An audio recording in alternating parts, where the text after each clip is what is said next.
আজকে আমি আপনাদেরকে মেজাজ ও রাগ নিয়ন্ত্রণ সম্পর্কে বলতে চাই, কিন্তু আমি নিজের কোনো মন গড়া বক্তব্য দিতে চাই না। বরং আল্লাহ কিভাবে এই বিষয়টি তুলে ধরেছেন এবং ব্যাপারগুলোকে সংশ্লিষ্ট করেছেন সেটাই উপস্থাপন করব, যেন আপনারা একেবারেই ভিন্ন এবং নৈর্ব্যক্তিক আঙ্গিকে ব্যাপারটা চিন্তা করতে পারেন। প্রথমত আল্লাহ বলছেন, ফামা উতিতুম মিন শাইইন ফামাতাউল হায়াতিদ দুনিয়া। তোমাদের এই দুনিয়াতে যা কিছু দেওয়া হয়েছে সব কিছুই পার্থিব জীবনের ব্যবহার্য সামগ্রী। অন্য কথায় এগুলো তাৎপর্যহীন। আখিরাতের জীবনে যা আসছে তার কাছে এগুলো কিছুই না, এবং আমরা এগুলো নিয়েই পড়ে আছি। আমরা মনে করি যখন আমরা কিছু পাই বা হারিয়ে ফেলি অথবা খারাপ কিছু ঘটে, এটাই বুঝি দুনিয়ার সব কিছু। এখানেই দুনিয়ার শেষ নয়। আপনাকে যা কিছু দেয়া হয়েছে তা হচ্ছে ব্যবহার্য সামগ্রী, মাতা। মাতা অর্থ এমন কিছু যা আপনি ব্যবহার করেন কিন্তু উপভোগের প্রয়োজন নেই। প্রাচীন আরবরা মাতা নামে এক ধরনের ব্রাশ বাসন মাজতে ব্যবহার করত। এমন জিনিস যা ব্যবহার্য কিন্তু উপভোগ্য না। ঝাড়ু, বেলচা, কাঁটা চামচ, এগুলোই আরবিতে মাতা। আল্লাহ বলছেন সমস্ত পৃথিবী এর সব কিছুই মাতা। আপনাদের যা কিছু দেয়া হয়েছে সবই। মোট কথা, আপনার জন্য এমন কিছু যা এখন শুধুই বৃহৎ উদ্দেশ্যে ব্যবহার করছেন। উপভোগ করার বস্তু হচ্ছে আখিরাতের জীবনে। আল্লাহ বলেন, ওয়ামা ইনদাল্লাহি খৈরুন। আল্লাহর কাছে যা আছে তা আরও উত্তম। আপনারা হয়তো অবাক হচ্ছেন, আমি এখন রাগ নিয়ে কিছুই বলছি না কেন, এগুলো কেন বলছি। আসলে এগুলো সবই আল্লাহর ভাষ্য অনুযায়ী সম্পর্কিত। আপনাদের ব্যবহার্য সামগ্রী হিসাবে যা কিছু দেয়া হয়েছে তা এখানে এই ক্ষুদ্র দুনিয়ায় ব্যবহারের জন্য।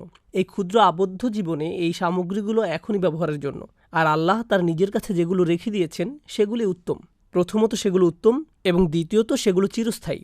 সুতরাং পৃথিবীতে আপনি যা পেয়েছেন, আল্লাহর নিকট তার চেয়ে উত্তম সামগ্রী রয়েছে।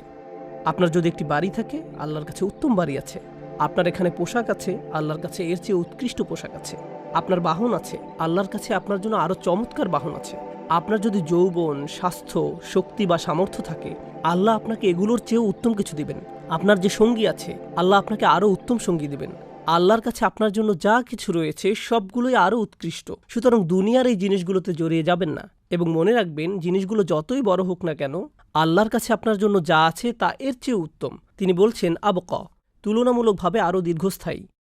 অন্য কথায়, আপনার এখন যা আছে তা ক্ষণস্থায়ী। আপনার একটা বাড়ি আছে, ক্ষয়প্রাপ্ত হওয়া শুরু করবে।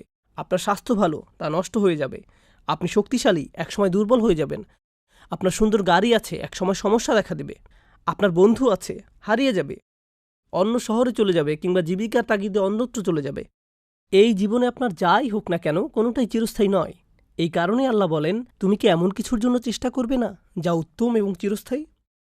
خير وأبقى। কিন্তু এটা কাদের জন্য? যারা আসলেই মুমিন। আল্লাহ যখন মুমিন সম্বোধন করেন তখন শুধু সাধারণভাবে বিশ্বাসী বোঝায় না, যদিও এটাও অন্তর্ভুক্ত। এটা ওই আয়াতের জন্যই, যারা আসলেই বিশ্বাস করে যে দুনিয়ার এই সামগ্রীগুলো পরবর্তী জীবনের কাছে কিছুই না। এটা তাদের জন্যই। وعلى ربهم يتوكلون। তারা প্রচণ্ডভাবে বিশ্বাস করে। তারা প্রচণ্ডভাবে তাদের প্রভুর উপর বিশ্বাস রাখে। এর মানে হলো, এটা প্রকৃত অর্থেই বিশ্বাস করতে হলে আপনাকে আল্লাহর উপর অগাধ বিশ্বাস স্থাপন করতে হবে যে তিনি পরবর্তী জীবনে আপনাকে এমন কিছু দেওয়ার প্রতিশ্রুতি দিয়েছেন যা আপনি কখনোই দেখেননি, এমনকি গন্ধও নেননি, শুধু শুনেছেন। তার কথার উপর বিশ্বাস করাই যথেষ্ট। শুধুই বিশ্বাসের প্রয়োজন। তিনি বলছেন তাদের জন্য যা তারা পরবর্তী জীবনে পাবে তা উত্তম এবং চিরস্থায়ী, কিন্তু এর বিশ্বাস ও আল্লাহর উপর ভরসা থাকা লাগবে। এরপর তিনি বলেন, ওয়াল্লাযীনা ইয়াজতানিবুনা কাবাইরাল ইসমি। এরা হলো সেই লোকেরা যারা আখিরাতকে দুনিয়ার উপর প্রাধান্য দেয়, যারা বোঝে এগুলো শুধুই ব্যবহার্য সামগ্রী। তারা কবিরা গুনাহ থেকে বিরত থাকে। এখানে আরেকটা ব্যাপার চলে আসে, সাগিরা ও কবিরা গুনাহ। আপনার প্রধান কাজ হলো কবিরা গুনাহ থেকে দূরে থাকা। আপনি যখন কবিরা গুনাহ করেন, আপনি বলতেই থাকেন, ওহ, আমার ছোটখাটো গুনাহ করা উচিত না। আপনি আসলে বড় গুনাহ থেকে বিরত থাকতে চাচ্ছেন। কাবাইরাল ইসম। পরে তিনি সুনির্দিষ্টভাবে বলছেন, ওয়াল ফাওয়াহিশ, সব ধরনের বেহায়াপনা। এটা বেহায়াপনা নিয়ে বক্তব্য নয়, রাগ নিয়ন্ত্রণ নিয়ে। অথচ এখন পর্যন্ত আমি রাগ নিয়ন্ত্রণ নিয়ে কিছুই বলছি না।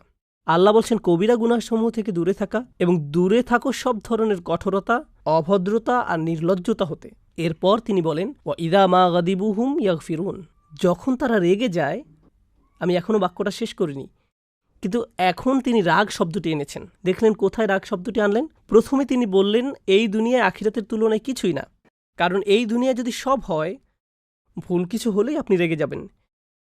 কিন্তু এই দুনিয়া যদি আখিরাতের তুলনায় কিছুই না হয়, তবে কিছু পেলে বা হারালে অথবা ভুল হলে আপনার কাছে খুব বড় কিছু মনে হবে না। আপনি বলতে পারেন, ইন্না লিল্লাহি ওয়া ইন্না ইলাইহি রাজিউন। নিঃসন্দেহে আমরা আল্লাহর কাছ থেকে এসেছি এবং আল্লাহর কাছেই ফিরে যাব। মোট কথা, আপনি সহজেই শান্ত থাকতে পারবেন। এটা ঘটবে যখন আপনি আত্মস্থ করবেন প্রথম শিক্ষাটি। দ্বিতীয় বিষয়টি হলো, আল্লাহ যেমনটি বলছেন বড় গুনাহ থেকে বিরত থাকা, তিনি বিশেষভাবে এটিকে উল্লেখ করেছেন সব ধরনের নির্লজ্জতা। নির্লজ্জতা কি? আপনার উত্তেজনা এবং আবেগকে নিয়ন্ত্রণের অক্ষমতা। আপনি উত্তেজিত হলেন, তা প্রকাশ করে ফেললেন। আপনার কোনো কিছু দেখার তাড়না জাগলো, আপনি বিরত না থেকে তাকিয়ে থাকলেন। আপনার কোনো জায়গায় যাওয়ার জিদ চাপলো, আপনি না পেরে চলে গেলেন। আপনার কারোর সাথে যোগাযোগ করার তাড়না জাগলো, আপনি বিরত থাকলেন না। এটা আল্লাহকে অখুশি করবে কিনা তা আপনার মাথায় এলো না। আপনি পারলেন না এই তাড়নাগুলো নিয়ন্ত্রণ করতে।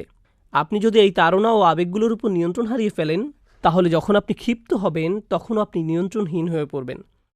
তাই যে ব্যক্তি নির্লজ্জ, তার নিজের মেজাজের উপরও নিয়ন্ত্রণ নেই।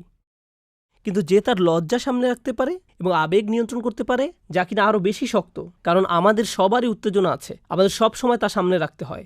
আপনি যদি তা পারেন, ক্ষিপ্ত হওয়া থেকে বিরত থাকা আরও সহজ হয়ে যাবে। আল্লাহ বলেননি তারা যখন রাগান্বিত হয় তখন শান্ত হয়ে যায়, বরং তিনি বলছেন তারা যখন রেগে যায় ওয়াহুম ইয়াগফিরুন, তখন মাফ করে দেয়। এখন রেগে যাওয়ার ও শান্ত হওয়ার একটা ব্যাপার আছে, এটা খুব কঠিন। চিন্তা করুন, কেউ আপনাকে খুব বিরক্ত করছে। আল্লাহ বলছেন যারা আল্লাহকে বিশ্বাস করে এবং আখিরাতকে দুনিয়ার উপর স্থান দেয়, তারা যখন খুব রাগান্বিত হয় তখন ক্ষমা করে দেয়। সুবহানাল্লাহ, সুবহানাল্লাহ। আমরা শান্ত অবস্থাতেই ক্ষমা করি না। আল্লাহ বলছেন যদি আপনি সত্যিকার অর্থে এমন মানুষে পরিণত হতে চান যারা আখিরাতকে প্রাধান্য দেয়, তাহলে রাগান্বিত অবস্থাতেও আপনার ক্ষমা করা শিখতে হবে। কি চমৎকার এক মানদণ্ড তিনি দিয়েছেন! এটা সর্বোচ্চ সামর্থ্য সম্পন্ন লোকদের জন্য। আল্লাহ আমাদেরকে সে তৌফিক দান করুন। এর পরের আয়াতে তিনি বলেন, আপনি রেগে যেতে পারেন, প্রতিশোধও নিতে পারেন। جزاء سيئة سيئة مثلها। যদি আপনার সাথে খারাপ কিছু করা হয়, আপনি তা ফিরিয়ে দিতে পারেন। কেউ আপনাকে চর দিলে আপনি তাকেও চরও দিতে পারেন। এর অনুমোদন ইসলামে আছে। প্রতিশোধ ইসলামে অনুমোদিত, কিন্তু ন্যায় বিচারের স্বার্থে ব্যক্তি পর্যায়ে না হয়ে বিচার ব্যবস্থার মধ্য দিয়ে যেতে হবে। এটা ইসলাম অনুমোদিত। কিন্তু আল্লাহ বলেন আপনি যদি এখনও সুন্দরভাবে ক্ষমা করতে, ফামান আফা আও আসলাহা, এবং সম্পর্ক সুন্দরভাবে পুনঃস্থাপন করতে পারেন, শুধু রাগ দমন নয়, ক্ষমা করতে পারেন, তবে কি পুরস্কার পাবেন? আমি কেন প্রতিশোধ নিব যখন আমার ক্ষমা করা উচিত? কেন আমি একটির পরিবর্তে অন্যটি নেব? তিনি বলেন ফাআজরুহু আলাল্লাহ। স্মরণ করে দেখুন, আগে তিনি বলছেন তার কাছে যা আছে তা উত্তম ও চিরস্থায়ী। এবার তিনি বলছেন আপনি যদি কাউকে ক্ষমা করতে চান, আপনার রাগ দমন করেন, এর পুরস্কার এত ব্যাপক যে এটা বর্ণনা করা সম্ভব না। শুধু এটাই বলা যায় যে তা আল্লাহর কাছে আছে। আল্লাহই আপনাকে দেখবেন। এর বর্ণনা এতই বিস্তৃত যে শুধু এটুকুই বলা যায়, আল্লাহর হেফাজতেই আছে আপনার পুরস্কার। সুবহানাল্লাহ।